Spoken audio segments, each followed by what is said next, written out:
بشيرا ونذيرا وداعيا إلى الله بإذنه وسراجا وقمرا منيرا أما بعد فقد قال الله تعالى في كلامه المجيد وفي فرقانه الحميد شكل زبان ছেড়ে পড়ুন আউযু বিল্লাহি মিনাশ শাইতানির রাজীম বিসমিল্লাহির রাহমানির রহিম ওয়ামা মুহাম্মাদুন إلا رسول قد خلت من قبله الرسل أفإن مات أو قتلا انقلبتم على أعقابكم ومن وسيجزي الله الشاكرين صدق الله العظيم وصدق رسوله النبي الكريم ونحن على ذلك من الشاهدين والشاكرين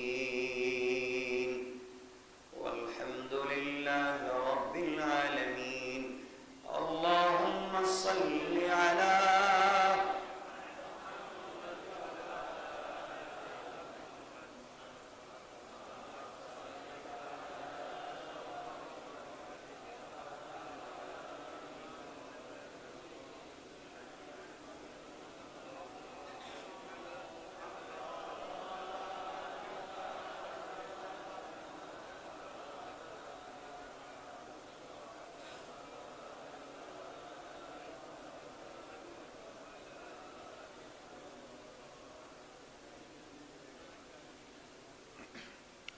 بلغ العلا بكماله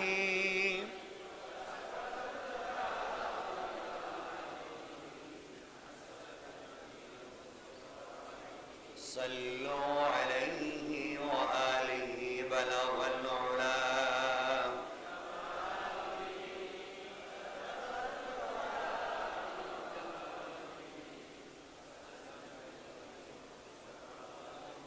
صلوا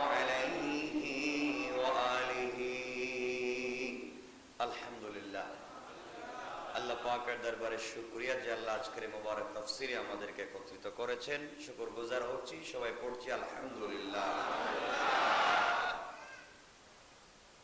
আয়াতে কারিমা পড়েছি আমাদের ধারাবাহিক তাফসীর চলছে কোরআনে কারিমের প্রথম আয়াত থেকে আমরা 4 নম্বর পারার 3 নম্বর সূরা আলে ইমরানের 143 নম্বর আয়াতের আলোচনা করেছি আমি 144 নম্বর আয়াত পড়েছি তারও আলোচনা মোটামুটি কথা বলেছি 145 নম্বর আয়াত থেকে আমাদের আজকের আলোচনা হবে ইনশাআল্লাহ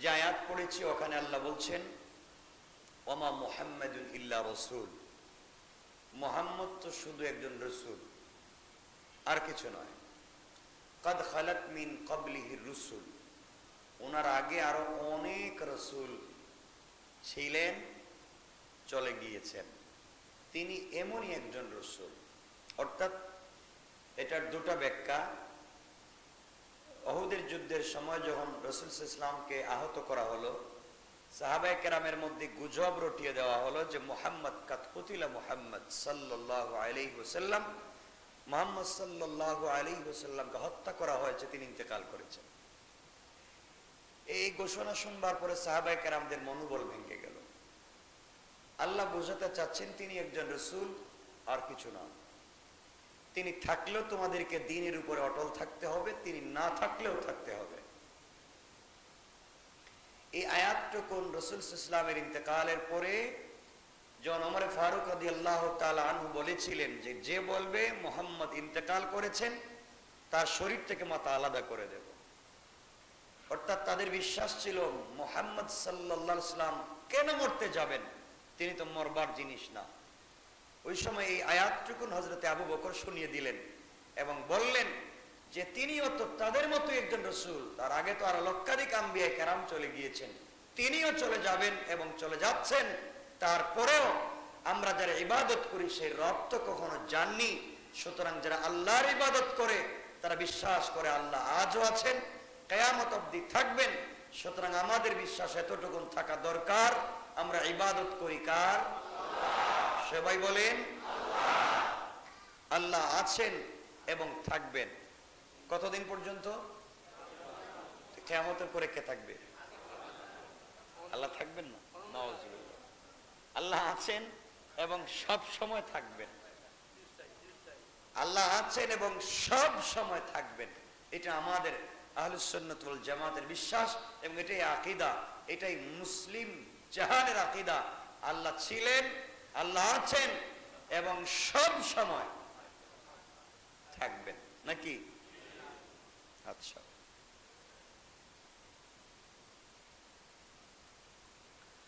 আল্লাহ এই আয়াতে বোঝাতে চাচ্ছেন যে নবীজি সাল্লাল্লাহু আলাইহি সাল্লাম ইন্তেকাল করুক অথবা স্বাভাবিক মওত হওয়ার জন্য যেই যোগ্যতা সম্পন্ন, বোধ শক্তি সম্পন্ন আলেমের দরকার, আল্লাহ এমন আলেম তৈরি করে দিচ্ছেন। আলহামদুলিল্লাহ বলেন।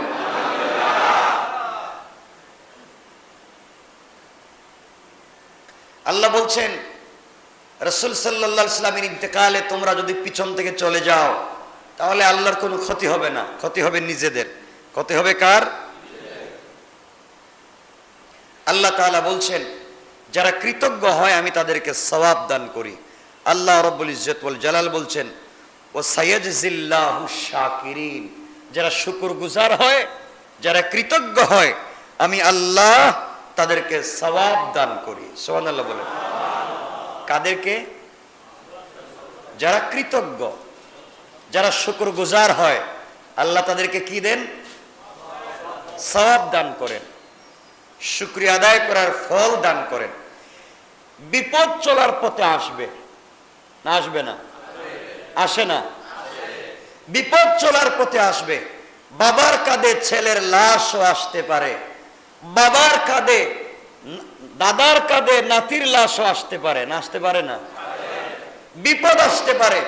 আপনার চোখের সামনে আপনার ঘর আগুনে জ্বলে পুড়ে ছাই হয়ে যেতে পারে, আপনার কোন আত্মীয় গাড়ি রোড অ্যাক্সিডেন্ট করে মারা যেতে পারে, আপনার ব্যবসা নষ্ট হয়ে যেতে পারে, আপনার বিরুদ্ধাচরণ করতে পারে, শয়তান আপনার মোকাবেলার জন্য দাঁড়িয়ে যেতে পারে, আপনার পুরো অস্তিত্ব নষ্ট হয়ে যেতে পারে, আপনি আসমান থেকে জমিনে নেমে যেতে পারেন, আপনি 10 তলার থেকে গাছতলায় পড়ে যেতে পারেন, আপনি অসুস্থ হয়ে প্যারালাইসিস হয়ে যেতে পারেন। আল্লাহ বলছেন সকল সময় যারা আমার উপর শুকরিয়া আদায় করে, ধৈর্য ধারণ করে চলে, সবাই যদি তাদেরকে ছেড়েও চলে যায়, আমি রব কিন্তু তাদেরকে ফেলে দিয়ে যাই না। জান না, আজ না হয় কাল, আল্লাহ টেনে উঠাইয়া দেন। এজন্য ধৈর্য ধরতে হয়। এজন্য কি ধরতে হয়? ধৈর্যের পরীক্ষা দিতে হয়। হযরত ইউনূস আলাইহিস সালামকে আল্লাহ চাইলে মাছের পেটে না ঢুকাইয়াও রাখতে পারতেন, না রাখতে পারতেন না? মাছের পেটে ঢুকালেন। একটা পানির অন্ধকার, তা পানির নিচের অন্ধকার, মাছের পেটের অন্ধকার, এই অন্ধকারের ভিতরে ঢুকাইয়াও হযরত ইউনূস আলাইহিস সালামের কাছ থেকে আল্লাহ সবর এবং ধৈর্যের পরীক্ষা নিলেন। যখন তিনি কমপ্লিট কামিয়াব হয়ে গেলেন, আল্লাহ যে মাছ কিছু পেলে খেয়ে ফেলে, এই মাছ তার পেটটাকে আল্লাহ বানিয়ে দিলেন হযরত ইউনূস আলাইহিস সালামের জন্য থাকবার, বসবাসের জায়গা। মাছের পেটে কি বসবাস করা যায়? বলেন না আপনারা? ইউনূস আলাইহিস সালাম ছিলেন না? কে বানাইছেন? তা আমাদের যে air cooler, air condition, tiles, ceramic এগুলা ছাড়াও যদি আল্লাহ আমাদেরকে রাখতে পারবেন না? আমাদেরকে কবরের ভিতরে শান্তি দিতে পারবেন না? ইউসুফ আলাইহিস সালামকে যখন গর্তে ফেলে দেওয়া হলো, কূপে, তা উলঙ্গ করে হেফাজত করলেন কে? আল্লাহ। পাঠায় দিলেন পোশাক, হযরতে জিবরিল আমিন হযরতে ইউসুফকে পোশাক পরায়া দিলেন, গোলাম বলে বিক্রি করে দেওয়া হলো। আল্লাহ গোলাম রাখেন নাই, রাজ সিংহাসনে বসায়া দিলেন। প্রথমে তো ইউসুফকে জুলাইখার ঘরে নিয়েছিলেন, আজিজে মিশরের ঘরে নিয়েছিলেন, ওখানে থাকলেন। এক পর্যায়ে তার উপরে তোহমত আসলো, অপবাদ আসলো, না আসে নাই? কি ভেঙে পড়ে গেছেন? আরে আমার উপরে তোহমত আসছে, আমার উপর অপবাদ আসছে, আমি জেনা করেছি, আমি অন্যায় করেছি। আমার বিরুদ্ধে একজন দুইজন না, সারা মিশর, সারা মিশরের মানুষ যার বিরুদ্ধে, হযরত ইউসুফ ইসলামের বিরুদ্ধে চলে গেল। রাস্তা ঘাটে হাটে মাঠে বদনাম বদনাম। ইউসুফ এই কাজ করতে পারলো, জুলাইখা এই কাজ করতে পারলো, বদনাম আর বদনাম হচ্ছে। ইউসুফ ভেঙে পড়ে গেছে? বলা লাগবে? আপনার তো মশা কামড় দিয়ে যদি একটা এখানে একটা কি হয়, বুটা হয়, তাহলে মনে কর আরে কি হয়েছে, আল্লাহ জানে কি হয়েছে, তাড়াতাড়ি আগে একজন স্পেশালাইজড দেখাও, আবার কিছু হয়ে যায় কিনা। এই তো এই তো এই তো আমার ইমান। কথা কি বুঝেন নাই? কাশি যদি একটু দুই চারটা একটু বেশি দেয়, হাসি যদি দুইটার জায়গায় পাঁচটা দেয়া দেয়, মারাত্মক করোনা হয়ে গেছে। নাইলে এত বেশি হওয়ার কারণ কি? এই তো ইমান আমার এই জায়গায় পৌঁছে গেছে। তো আমি যে কথা বলতে চাই এগুলা নিয়ে আসলাম। হযরত ইউসুফ আলাইহিস সালামের বিরুদ্ধে বদনাম হলো, আপনি আপনার সর্বোচ্চটুকু চেষ্টা করবেন, এরপরে আল্লাহর সাহায্যের আশা করবেন। আপনি এখানে আপনার হাত আছে, পা আছে, শক্তি আছে, আপনি অন্যায়ের মোকাবেলা করেন না। আপনার হাত পা আছে, আপনি কাজ করেন না। মসজিদের কোনায় বসে বসে ওয়াজ করতেছেন, তসবিহ পড়তেছেন, হ্যাঁ সব আল্লাহ আপনার মসজিদের ভিতরে রুমের ভিতরে ঢুকাই দিব। এটার নাম ইমানদারি না, এটার নাম পিরাকি না, এটার নাম ভণ্ডামি। কি? আপনি আপনার সর্বোচ্চটুকু ব্যয় করবেন, এরপরে যখন আপনার পিঠ দেয়ালে লেগে যাবে আর যাওয়ার পথ নাই, ধৈর্য ধারণ করে দাঁড়িয়ে থাকেন। হেফাজত করবেন কে? আল্লাহ। জ্বলন্ত প্রমাণ ইউসুফ আলাইহিস সালাম। আমি এদিকে যাব না। ইউসুফ আলাইহিস সালাতু ওয়াস সালামকে জুলাইখা তার মনের কামনা বাসনা চরিতার্থ করবার জন্য যখন সবগুলা দরজা বাহির থেকে বন্ধ করে, একবার ভিতরের ঘরে গিয়ে মূর্তিকে কাপড়ের আঁচল দিয়ে পেঁচায় রাইখা দিছে, যেন মূর্তি না দেখতে পারে তার এই আকাম কুকাম। ওই সময় ইউসুফ আলাইহিস সালামকে যখন ডেকেছে নিজের কাছাকাছি, ইউসুফ তো মানুষ না, আর কিছু কথা বলেন না কেন? মানুষ না? মানুষ। আর ওনার সামনে যে দাঁড়িয়ে আছে পৃথিবীর সব থেকে সুন্দরী নারী, জুলাইখার মতো নারী মিশরে আর ছিল না। দাঁড়িয়ে আছে, ইউসুফকে ডাকতেছে, হাত ধরতে চেষ্টা করতেছে। ইউসুফ জানেন ঘরের 7টা দরজা বন্ধ, নাকি যাওয়ার কোন রাস্তা আছে? বলেন না আছে? জুলাইখাও জানে সব বন্ধ, ইউসুফ চাইলেও যেতে পারবে না। ইউসুফ আলাইহিস সালাম আল্লাহর উপর ভরসা করলেন, যার যাই হোক জুলাইখার সামন থেকে দৌড় দিলে তো দরজা পর্যন্ত যাইতে পারবো, নাকি? দরজায় যাওয়ার পরে যদি দরজা না খুলে আমি আল্লাহরে বলবো আমার কি কাজ, আমি তো দরজা খুলতে পারবো না। আমার কাজ ছিল দৌড় দেওয়া, আমি দৌড় দিয়ে দরজা পর্যন্ত আসলাম, দরজা তো খুলে দেওয়া ছিল আপনার দায়িত্ব। ইউসুফ আলাইহিস সালাম জুলাইখার সামন থেকে দৌড় দিয়ে দরজার সামনে আসলেন। আল্লাহ বুঝাতে চাইলেন ইউসুফ তার সর্বোচ্চটুকু দিয়ে একটা বিশ্ব সুন্দরী মেয়েকে তার কাছে পাওয়ার পরও তার চেহারার দিকে না তাকায়া নিজের চরিত্র হেফাজতের জন্য দৌড় দিয়েছে। আমার দায়িত্ব হলো সবগুলো দরজা খুলে দিয়া আমার রহমতের কোলে উঠাইয়া নেওয়া। আল্লাহ বলেন আল্লাহু আকবার। ইউসুফ তো দৌড় দিয়েছেন, দরজা খুলছে? খুলে নাই? এক একটা দরজা ঠাস ঠাস করে খুলে গিয়েছে। সুবহানাল্লাহ। হাত লাগানো লাগে নাই, এমনি খুলে গেছে দরজা। কে করেছেন? আল্লাহ। ইউসুফ তার সর্বোচ্চটুকু দিয়ে দৌড় দিয়েছেন। এমন দৌড় দিয়েছেন শেষ দরজা, 6ষ্ঠ দরজা পার হয়ে 7মে যখন পৌঁছে একেবারে দরজা খুলে যাচ্ছে, ওই সময় জুলাইখা ইউসুফকে টান দিয়ে পিছন থেকে ধরে এত সজোরে টান দিয়েছে, একটা সুন্দর শক্ত নতুন জামা পিছন থেকে ছিঁড়ে গিয়েছে, ইউসুফকে আটকানো যায় না। সুবহানাল্লাহ বলেন। আল্লাহ বুঝাতে চাইলেন ইউসুফ তোমাকে তো বাঁচাইয়া দিছি, শুধু এটা নয়, ভবিষ্যৎ প্রজন্মের জন্য তোমার চরিত্র হেফাজত করবার জন্য কাপড়ের পিছনে আমি ছিঁড়ে দিয়েছি। সুবহানাল্লাহ বললেন। এর কারণ হলো সারা কে বিশ্বাস করবে না ইউসুফ তুমি অন্যায় করো নাই, সবাই বলবে করেছো। আমি তোমার চরিত্রের পুত পবিত্রতা রক্ষা করবার জন্য পিছন দিকে কাপড় ছিঁড়ছি, যেন কোনোদিন যদি বিচার হয় এই বিচারে যেন প্রমাণিত হয়ে যায় দোষী তুমি নয়, পিছনে যে ছিল তোমাকে পাওয়ার জন্য কাপড় ধরে টানছে। আল্লাহু আকবার বললেন না? জোরে বলেন আল্লাহু আকবার। আল্লাহর কৌশল, ইউসুফ তোমাকে শুধু বাঁচাচ্ছি তা নয়, ভবিষ্যৎ তোমার চরিত্রের হেফাজত করতেছি। এজন্য আপনি আপনার চলে গেলাম অন্য কথায় না, এখানেই যে কেউ চলে গেলে পিছনে যাওয়ার সুযোগ নাই, ধৈর্য ধারণ করে সামনের দিকে এগুতে হবে। আমাদেরকে সফলতা দিবেন কে? তো 1-2 মিনিটে বললে অসুবিধা হচ্ছে না তো আপনাদের? মূল আলোচনা সংক্ষেপ করব।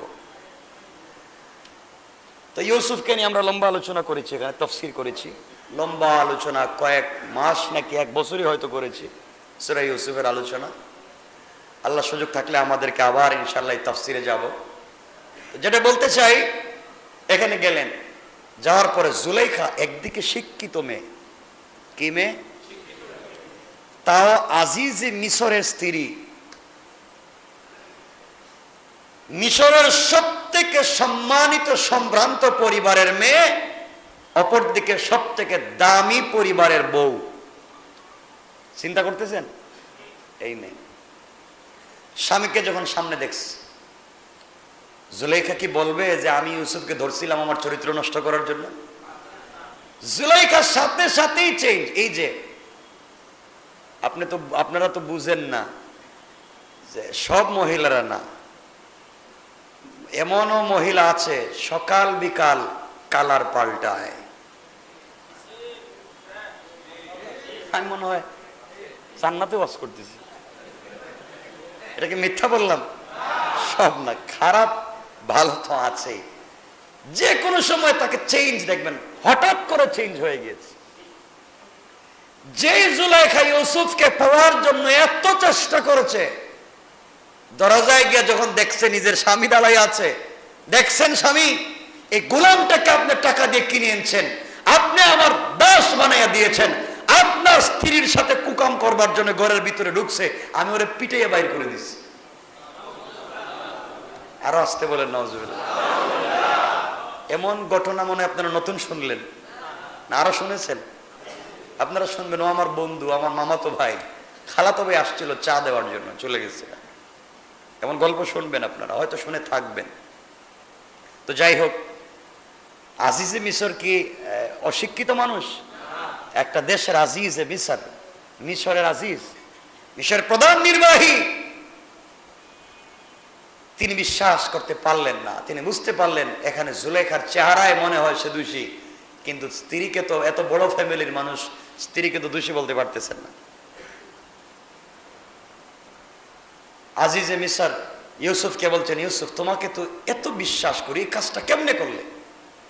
ইউসুফ আলাইহিস সালাম চক্ষু বন্ধ করলেন আর তার রবকে ডেকে বললেন, রব আমি আমার সর্বোচ্চটুকু চেষ্টা করেছি, আমি তো দৌড় দিয়েছি, দরজা পর্যন্ত আসছি, ওর শয়তানের হাত থেকে তো বাঁচছি, এখন তো আরেকটা নতুন আবিষ্কার করছে, একেবারেই মিথ্যা, ডাহা মিথ্যা আমার উপরে তুহমত দিচ্ছে, রব তুমি ছাড়া এখন বাঁচাবার কেউ নাই। সাথে সাথে জিবরিল আমিন কানে কানে বলছেন, ইউসুফ চিন্তা করো না, জুলাইখার বোনের একটা বাচ্চা আছে, কয়েকদিনের মাত্র, ওখানে বেড়াইতে আসছি, বোন তার বাচ্চা নিয়া, এই বাচ্চাকে জিজ্ঞাসা করো দোষীকে, সেই ফয়সালা দিয়ে দিবে। আল্লাহু আকবার। 2-4-5 দিন, 2-4-5 মাসের বাচ্চা কি কথা বলতে পারে? ইউসুফ চক্ষু খুলে বলেন, আজিজে মিশর আমি আমানতের খেয়ানত করতে পারি না, আপনি বিশ্বাস করে আপনার ঘরে আমাকে জায়গা দিয়েছেন, আমি আমানত নষ্ট করতে পারি না, আমি অন্যায় করিনি। ওর সাক্ষী, আমার সাক্ষী আছে, ও সাক্ষীকে আপনার ঘরের ভিতরে একটা বাচ্চা কাঁদতেছে, 2-4-5 দিনের বাচ্চা হবে, ওই বাচ্চাটা আমার সাক্ষী। আচ্ছা, এই কথা বলার পরে কি সাধারণ কোনো মানুষের রাগ উঠবে বলেন? না উঠবে না? মনে কয় কি আমার সাথে দুষ্টামি করতেছো, এই বাচ্চা তোমার সাক্ষী। জুলাইখা বলতেছে, দেখছেন কত বড় চালাক, এখন দুষ্টামি করতেছে, এখন ঠিটকারি করতেছে, বাচ্চা নাকি সাক্ষী। বাচ্চাকে হাজির করা হলো। ইউসুফ ইসলাম বাচ্চার চেহারার দিকে তাকায় বলেন, বাচ্চা বলো, দোষী আমি না জুলাইখা? আল্লাহু আকবার। কে গাইম বলছেন? এই কথা বলতে দেরি হলো, বাচ্চার জবান খুলে গিয়েছে। আল্লাহ বাচ্চার ওই কথাগুলাকে সূরা ইউসুফের কোরআনের আয়াত বানিয়ে দিলেন।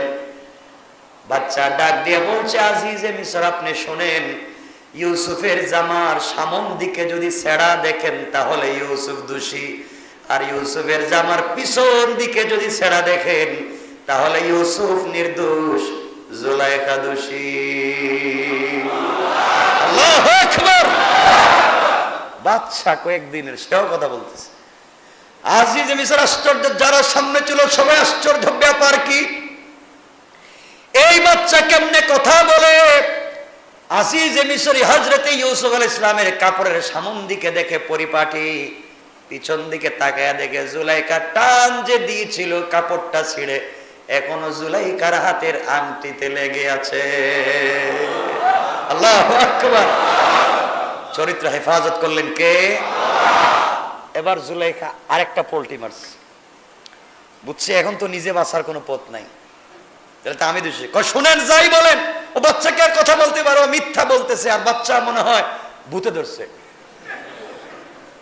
এই সেই মানি না, ইউসুফকে জেলে ঢুকায় দেন। আচ্ছা বলেন তো, একজন নারী যদি বুঝতে পারে সে আজিজে মিসরের স্ত্রী, তার সাথে একজন অন্যায় করেছে, সে জেলের কথা বলবে কেন? সে বলবে ফাঁসি দাও। কথা বুঝেন নাই? এর অর্থ হলো ইউসুফের বিরুদ্ধে যতই অপবাদ দেই না কেন, যা কিছুই করি না কেন, ইউসুফকে মন থেকে বাদ দেওয়া যায় না। ফাঁসি যদি দেওয়া হয় দুনিয়া থেকে চলে যাবে, আর জেলে যদিও থাকে, আমি তো এই দেশের নির্বাহীর স্ত্রী, আমি চাইলে যে কোনো সময় জেলে গিয়া ইউসুফের চেহারা দেখতে পারি। আল্লাহু আকবার। আজিজে মিসর বুঝতে পারলেন যে জুলাইখার এই কৌশলটা ঠিক মতোই কাজে লাগাচ্ছে। তো এখানে ইউসুফ সর্বোচ্চ চেষ্টা করছে না, করেন নাই? করেছে। জুলাইখাও চেষ্টা করতেছে নিজেকে বাঁচাবার জন্য। পুরা মিশরে খবর ছড়িয়ে পড়েছে যে জুলাইখার মতো মহিলা, আজিজে মিসরের স্ত্রী, সে গোলামের সঙ্গে শারীরিক সম্পর্ক করে ফেলেছে। পুরা মিশরে খবর ছড়িয়ে পড়েছে। তখন আমরা কি করতাম কোন তো বলেন? বাঙালি হারপিক খাইতাম, হারপিক বলে মরে যাই। এই বদনাম নিয়ে বাঁচার দরকার নেই, অত বিষ, নাইলে ফেনের সাথে জুলে মরে যেতাম। জুলেখা শক্ত মহিলা, বলছে আমি কার প্রেমে পাগল হয়েছি, তোমরা আমাকে টিটকারি করতেছে, গোলামের প্রেমে তোমাদেরকে মজা দেখাচ্ছি। হেও কিন্তু কম চালাক না।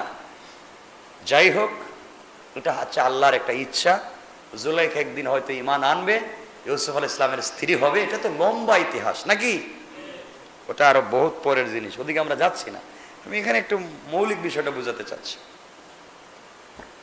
জুলাইখা তো সব সারা মিশরের মন্ত্রী, এমপি, সচিব, সবার স্ত্রী মেয়েদেরকে দাওয়াত করছে। কি করছে? দেখো আমি কার প্রেমে পাগল হয়েছি, তোমরা তো গোলাম গোলাম বলো। সবাই দাওয়াত করছে, মেহমান খানায় বসাইছে, স্পেশাল মেহমান খানায় বসাইয়া সবার হাতে এক একটা আপেল অথবা ডালিম, যেটাই হোক, আপেল ডালিম দিছে, আর নতুন একটা চুরি চাকু দিছে। বলে দিছে এটা হচ্ছে আপনাদের জন্য স্পেশাল একটা নাস্তার ব্যবস্থা করা হলো, মেহমানদারি, তো আপনারা এখন খাইতে পারবেন না। আমি যখন বলবো তখন আপনারা এটা কাটবেন এবং খাবেন। আজিজে মিসরের স্ত্রী, তো কথা কি না মেনে পারা যায়? বলেন না কেন? সবাই আজিজ, যা করছো তো করছো, যা করছি আমিও, সব বাদ। মানে নতুন নাটক মঞ্চস্থ করতেছে। সুবহানাল্লাহ কি আসতে বলবো? আমরা হইলে কি, আমরা তো ওলিয়া উলিয়া নাকি, সব ওলিয়া উলিয়া পড়বে। হযরত ইউসুফ আলাইহিস সালাম রাজি হয়ে গেলেন।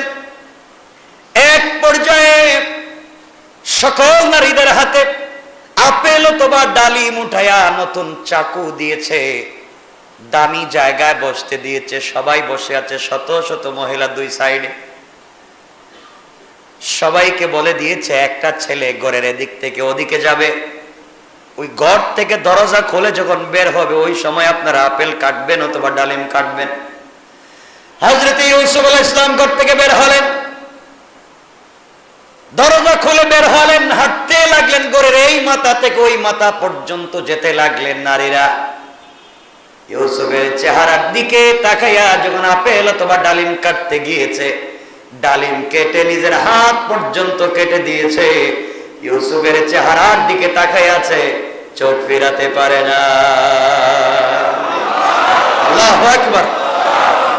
ইউসুফ তার রুমের ভিতরে ঢুকে দরজা লাগাইয়া দিলেন। সকল মহিলা মনে তাকিয়ে আছে।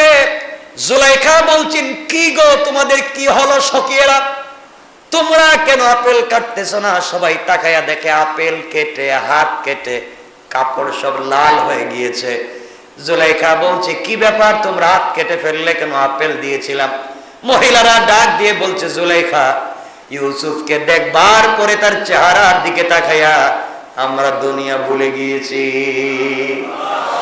আবার জুলাইখা আওয়াজ করে বলছে, শোনো, তোমরা মাত্র 1 মিনিট 2 মিনিট দেখে যদি তোমরা হাত কেটে দিতে পারো, এই ইউসুফকে প্রতিদিন প্রতি রাত 24টা ঘন্টা চোখের সামনে আমি দেখি, তোমরা হাত কেটে দিয়েছো, আমার সুযোগ থাকলে তো আমি কলিজাও কেটে দিতাম।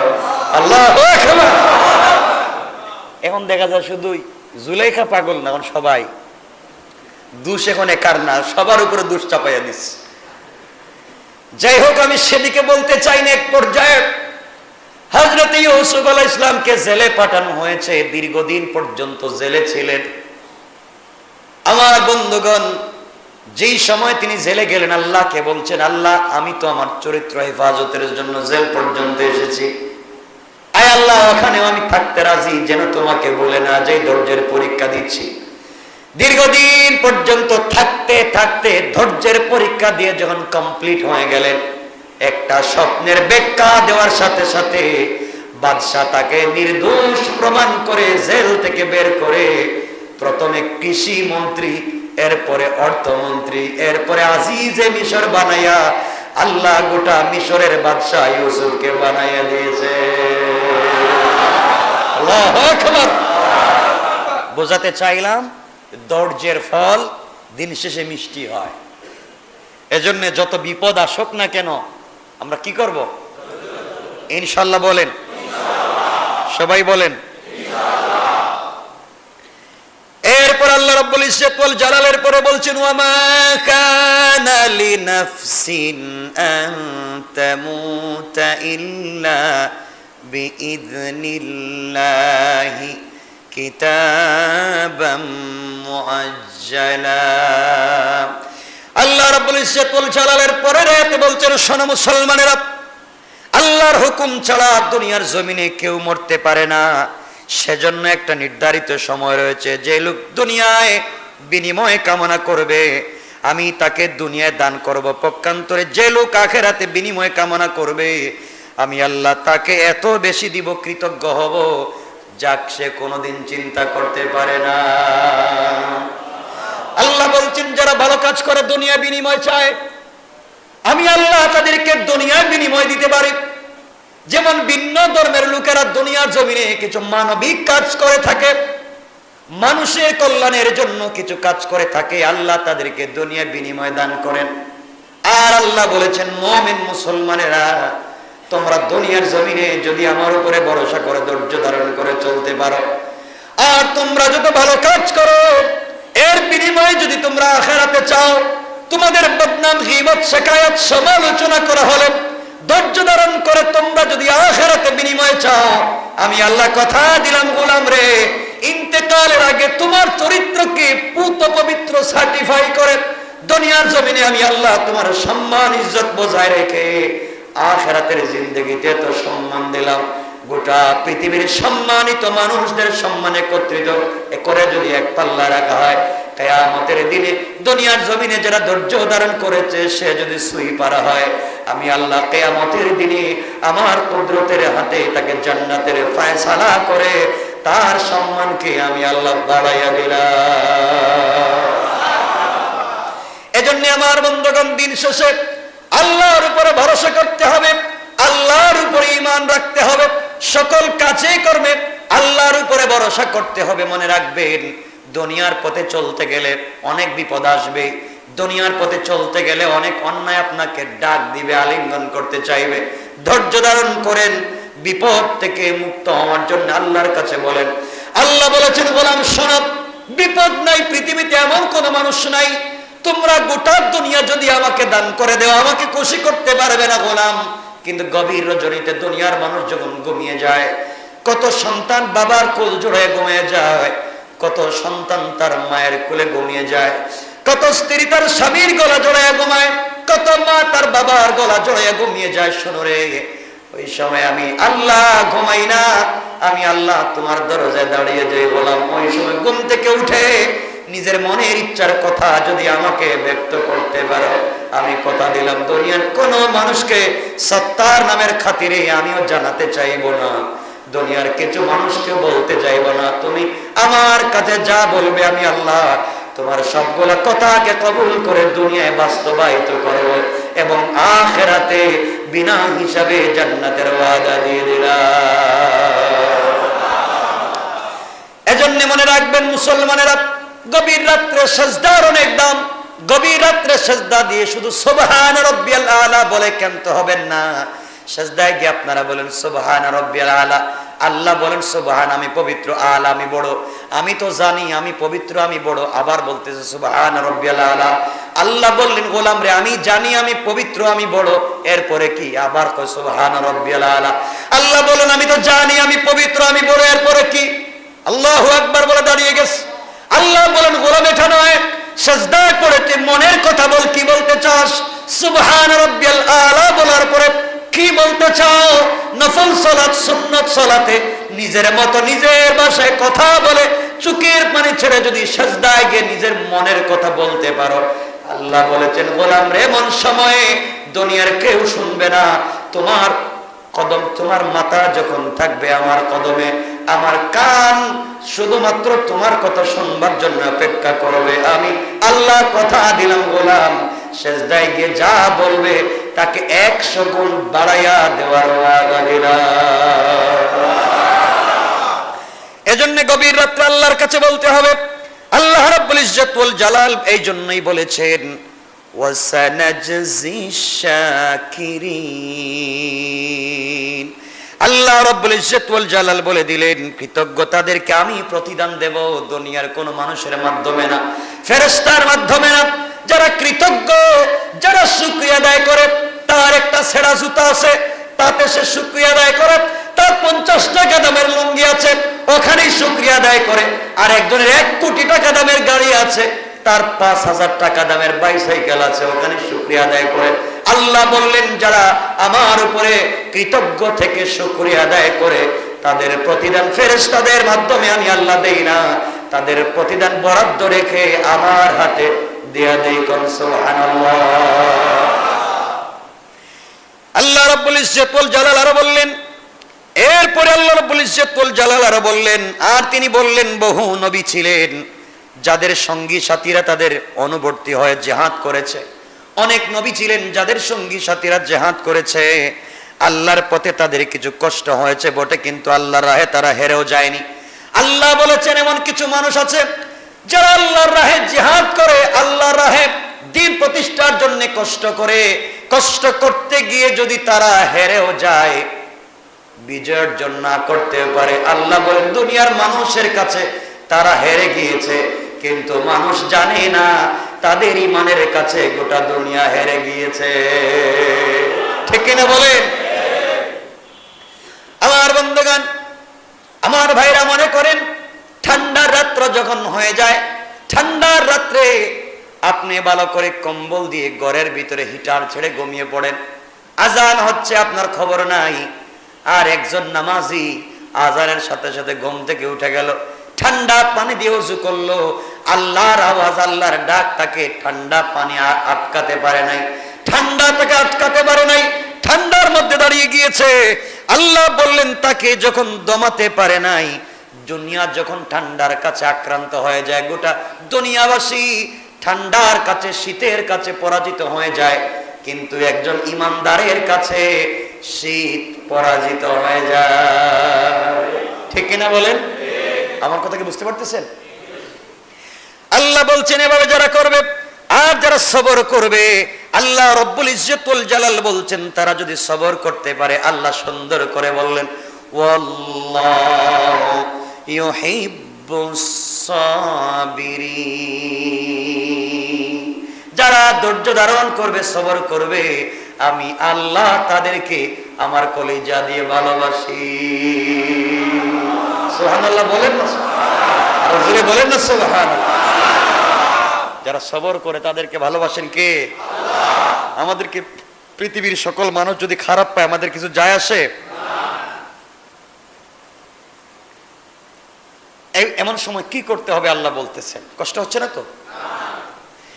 এরপরে রাত আল্লাহ দেখেন কি বলছেন, আল্লাহ বললেন ওয়ামা কানা কাউলুহুম ইল্লা ক্বালু রব্বানা ইগফির লানা যুনুবানা ওয়া ইসরাফানা ফি আমরিনা ওয়া ثبت أقدامنا وانصرنا على القوم الكافرين।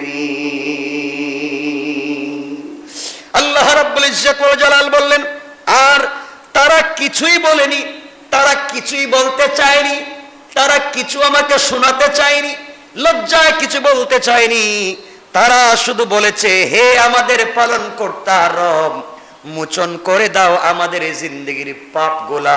এই কথাই শুধু বলেছে, আর কিছু বলতে পারলো না।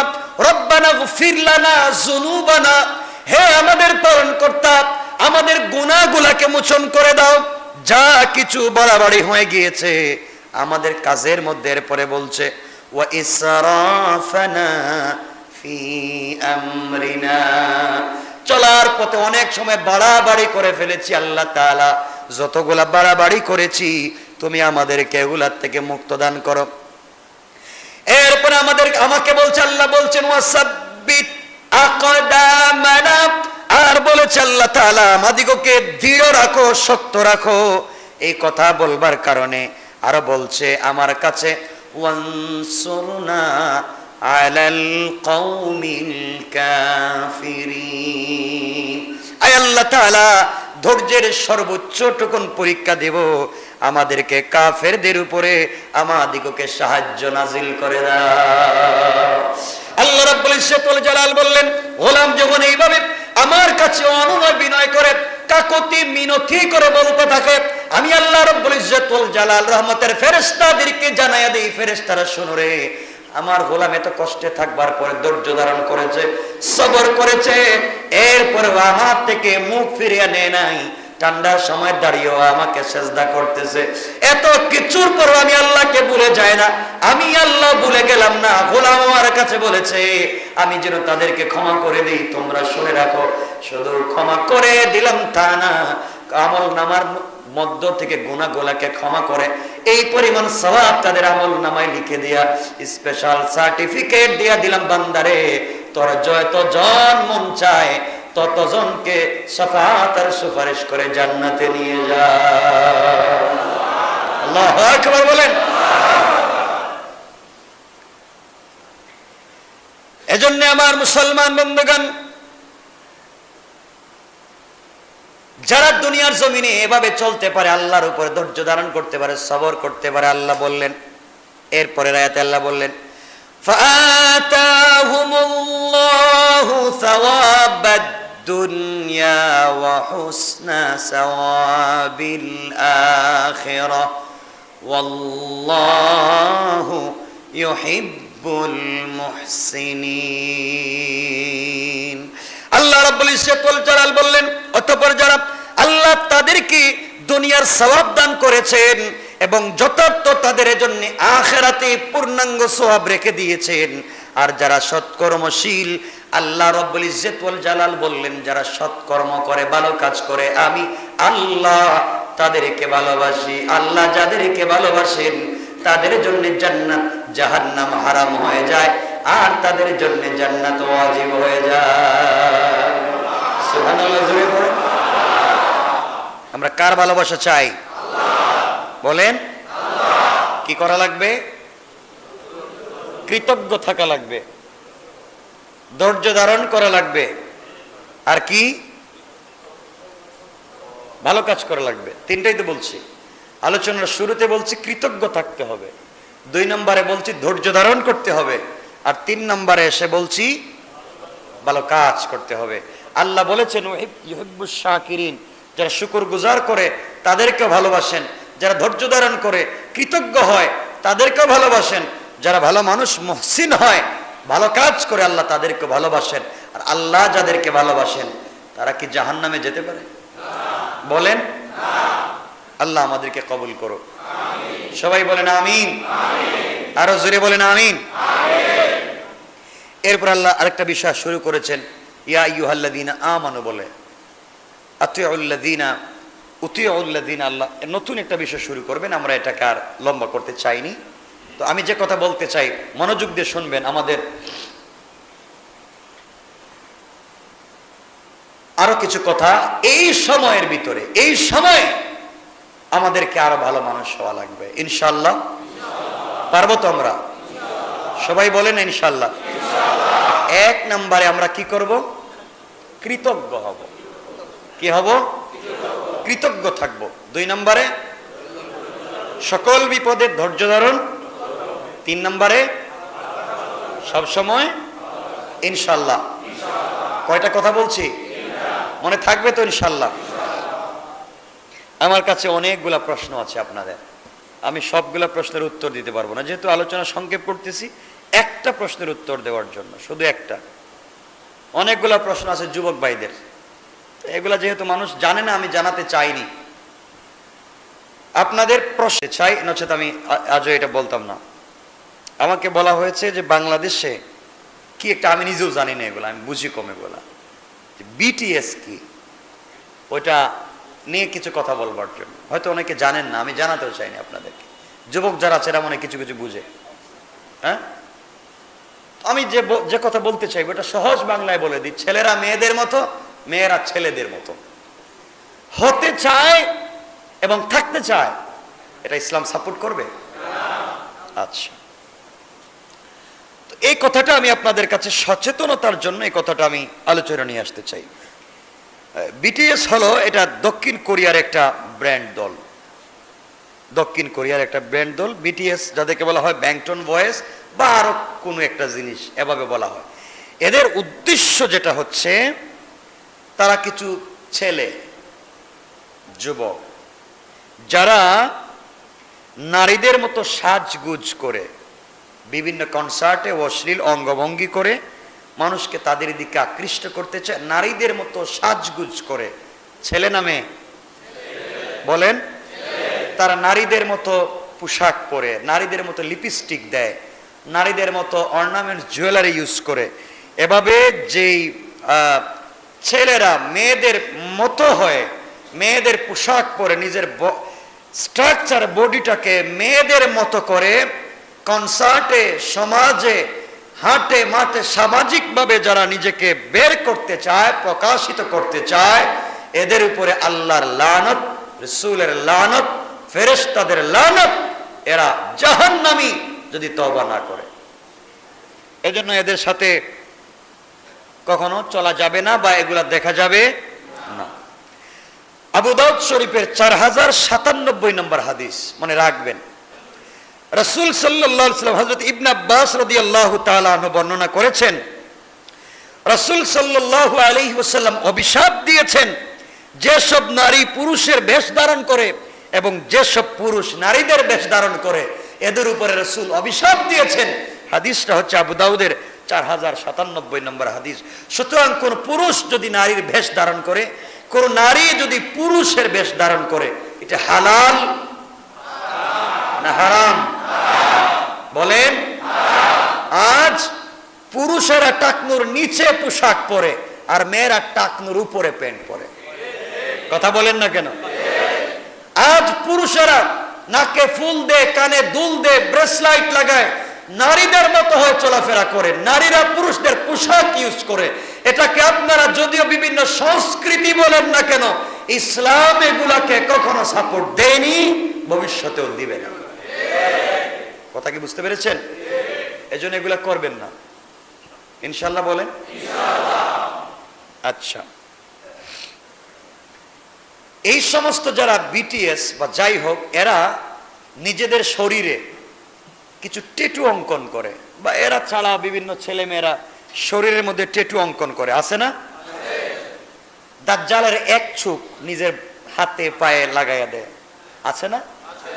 শরীরের মধ্যে ট্যাটু অঙ্কন করে, এগুলোর মাধ্যমে তারা দাজ্জালকে প্রমোট করে। রাসূল সাল্লাল্লাহু আলাইহি ওয়াসাল্লাম বুখারী শরীফের 5948 নম্বর হাদিস, রাসূল সাল্লাল্লাহু আলাইহি ওয়াসাল্লাম বলেছেন, আব্দুল্লাহ ইবনে মাসউদ থেকে বর্ণিত, নবীজি বলেছেন, সৌন্দর্য বাড়াবার জন্য যে নারী ট্যাটু আঁকে এবং আঁকায়, তাদের উপরে আল্লাহর লানত।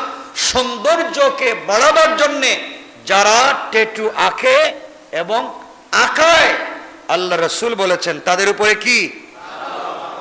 লানত। শুনতেছি অনেক নাকি এদেরকে খুব ভালোবাসে, তাদেরকে প্রমোট করে। আল্লাহ আমাদেরকে হেফাজত করুক, বলেন আমিন।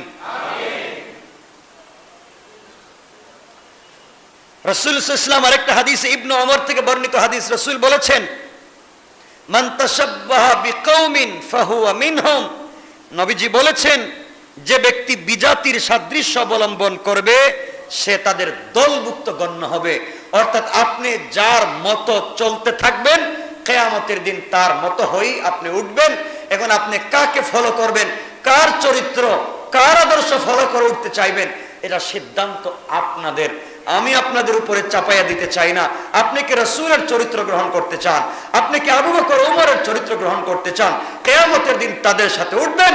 নচেত আপনি চরিত্রহীন নির্লজ্জ এই যুবক যুবতীদের বেহায়া বিজাতীয় সংস্কৃতি অনুসরণ করতে চান, কিয়ামতের দিন আপনি উঠবেন তাদের সাথে। এর জন্য আপনি আপনার ছেলে মেয়েকে এই সমস্ত অন্যায় থেকে বাঁচাবার চেষ্টা করবেন, বলেন আমিন। সূরা নূরের 19 নম্বর আয়াতে আল্লাহ রাব্বুল ইজ্জত ওয়াল জালাল বলেছেন, যারা পছন্দ করে মুমিনদের মধ্যে অশ্লীলতার বিস্তৃতি ঘটুক, তাদের জন্য আল্লাহ বলেছেন দুনিয়াতে এবং আখিরাতে রয়েছে ভয়াবহ শাস্তি। যারা মুসলমানদের মধ্যে অপসংস্কৃতি অশ্লীলতার বিস্তার ঘটায়, নবীজি বলেছেন, আল্লাহ বলেছেন, দুনিয়া এবং আখিরাতে তাদের কি রয়েছে? ভয়াবহ শাস্তি। আল্লাহ বলছেন তারা জানে না তাদের উপরে কোন ধরনের আযাব দেয়া হবে। এই জন্য আল্লাহকে ওয়াস্তে, এটা শুধু না, আমরা যারা পুরুষ আছে তারা কেন নারীদের মতো হতে যাবে, নারী যারা আছে তারা কেন পুরুষদের মতো হতে যাবে? আল্লাহ তো বলেছেন, লাকাদ খালাকনাল ইনসানা ফি আহসানি তাকওয়িম। আমি যাকে যেভাবে বানিয়েছি পৃথিবীর সবথেকে সুন্দর ডাইস দিয়ে বানিয়েছি। সুবহানাল্লাহ। আমি মিথ্যা বললাম? তা আমাকে কি এখন মেয়ে হওয়া লাগবে? বলেন, মেয়েকে কি ছেলে হওয়া লাগবে? এগুলো করবেন না। আপনার ছেলেকে, আপনার মেয়েকে ওগুলার থেকে হেফাজত করবেন। সবাই বলেন আমিন। সবাই বলেন আমিন। আমার কথাগুলো মনে রাখবেন। আমি বলেছি কাউকে গালি দেওয়ার জন্য নয়, কাউকে কষ্ট দেওয়ার জন্য নয়। আমরা মুসলিম, আমরা চাইবো চলার পথে কবরে যাওয়া পর্যন্ত মুসলিমই থাকতে। মুসলিমদের পোশাক, মুসলিমদের কৃষ্টি, কালচার, তাহজিব, তামাদ্দুন আমাদের জিন্দেগিতে যেন বাস্তবায়িত হয়। আল্লাহ আমাদের সবাইকে হেফাজত করুক। সকলে পড়েন আমিন। কারো কোনো প্রশ্ন আছে থাকলে বলুন, 1 মিনিট আমরা মোনাজাত করব।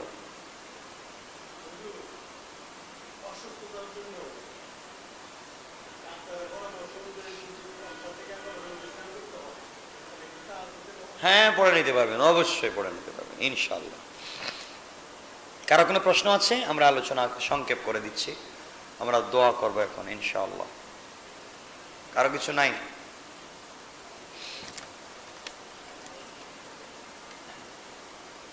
কেউ?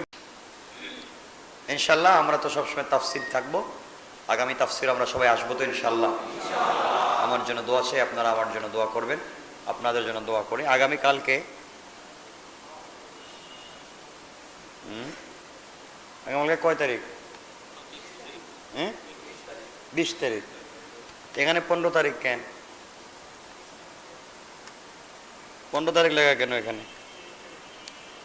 আচ্ছা, আজকে আগামীকালকে 20 তারিখ শনিবার বাদ মাগরিব থেকে এই মসজিদে, আমাদের মসজিদে বাংলাদেশ মুজাহিদ কমিটির পক্ষ থেকে সব গুজারি হবে এবং ইসলাহি আলোচনা হবে বাদ মাগরিব থেকে এখানে। কথা বুঝতে পেরেছেন? আপনাদের সবার দাওয়াত, বাদ মাগরিব থেকে এই মসজিদে আলোচনা হবে ইনশাল্লাহ। আল্লাহ চাহে তো আমিও থাকবো ইনশাল্লাহ। বাদ মাগরিব আলোচনা করবেন মাওলানা মুফতি আব্দুর রহমান বেতাগী, উনিও আলোচনায় থাকবেন এবং আমিও থাকবো ইনশাআল্লাহ, আল্লাহ যদি কবুল করেন। কালকে বাদ মাগরিব নাকি? বাদ মাগরিব থেকে ইনশাআল্লাহ। আল্লাহুম্মা সাল্লি আলা মুহাম্মদ ওয়া আলা আলি মুহাম্মদ কামা সাল্লাইতা আলা ইব্রাহিম ওয়া আলা আলি ইব্রাহিম ইন্নাকা হামিদুম মাজিদ।